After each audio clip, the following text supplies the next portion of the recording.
Hey, sports bettors, thanks for stopping by. My name is Boyd. I teach beginner and struggling sports bettors how to use the markets approach, the data-driven approach to find positive expected value bets to profit over and over again in the markets. And I've sort of started a video series. It's going to be a step-by-step process because a lot of people say, hey, Boyd, where do I start? What do I do? Where do I begin? So I got to thinking, this is a good opportunity to really map it out. And so at the end of this series of videos, which you can either binge watch or kind of do it one at a time and watch them repeatedly, you're going to have a good idea of the market's understanding, all the math and the probabilities, as well as a really good discipline plan for your profits. So if this is for you, sit back, relax, and take it all in because you're going to be elevated and transformed very, very quickly after these videos. Understanding the sports betting terminology. You have to understand the language. And in order to do that, we're going to go through definitions of things like point spread, money line, totals, and over under, and explain their significance in the betting world. And the second video will be after that is the importance of the odds, the pricing, and the probability. So a little bit of math, but you're definitely going to see how it can affect your money.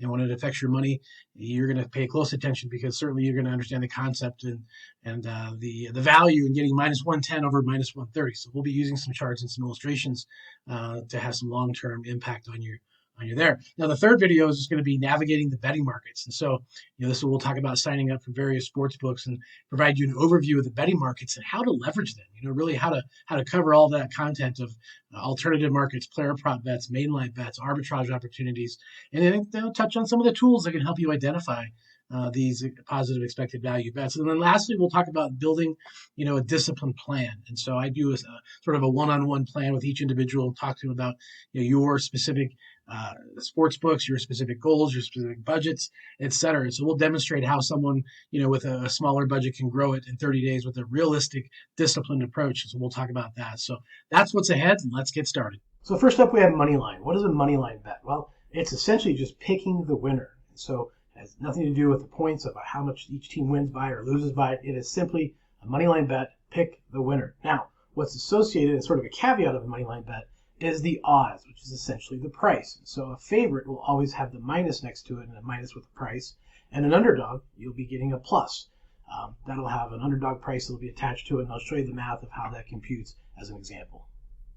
So as an example of a moneyline bet, we have Team A. And Team A has minus 150 odds. That's the favorite. Remember I said the minus 150 is essentially the payout or the price. So you would need to wager or bet $150 to win 100 if Team A is to be your side of the wager in order to profit. So if you pick Team B, let's say Team B has plus 130 odds, a $100 bet would win you $130 if that team wins. Again, final note about the moneyline bets is the odds, and so the price. So if you can get a moneyline bet with lower odds and a better payout or higher odds and a higher payout, that's what you really need to do to get that extra profit in your moneyline wagers. So next up we have point spread bets. Point spread bets essentially are trying to level the playing field for the favorites and the underdogs because the favorite will again always have the minus. So if it's minus a certain amount of points, that's the number that team has to win by more than if you bet on that side of the equation. If you take the underdog, you're getting plus points. And of course you can actually the team lose the game altogether, but if they cover the spread and don't lose by more than the number, then you're actually going to win your bet. Let's take a look at an example. Okay, let's say that they're favored by 7 points, or minus 7.